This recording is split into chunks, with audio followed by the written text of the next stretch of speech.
Nathan Brown, my new position is assistant coach working for Rolsey. When I was working at the Eels, I really liked it. I liked working for the club.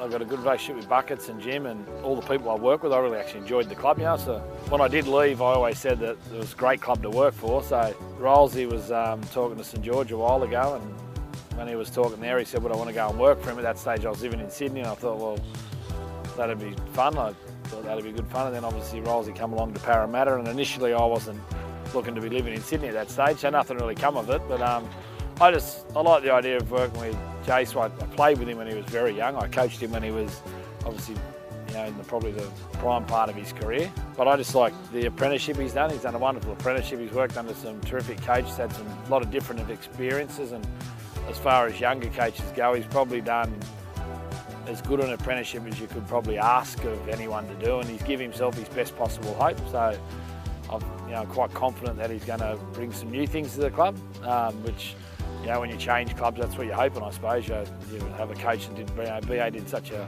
good job for such a long time, and then you bring a new coach in who's going to have some different skills, so you hope that Rolsey can help grow the club again.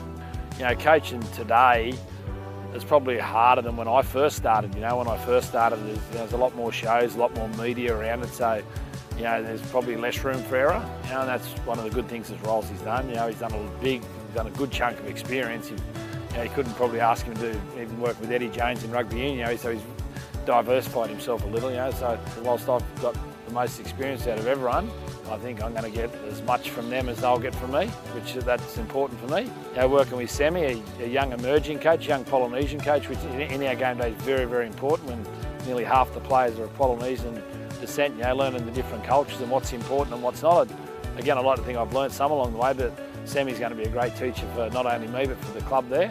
So the pathways and that, it's a much, much more difficult task than what people think. And when I say that, getting the right processes in place, that's one thing, but then keeping the kids is another thing. For Parramatta, if you can keep your best ones, it gives you a great opportunity. And in Parra's case, if you look at Mitchell Moses actually started here, Dylan Brown's originally here, Junior Paulo was originally here to Canberra to come back, so some of Parra's, best players at the moment have come through the pathways, and if you can get that part right, get your most important and best players coming through your pathways, then you have to recruit around it a little bit, you give yourself a good chance.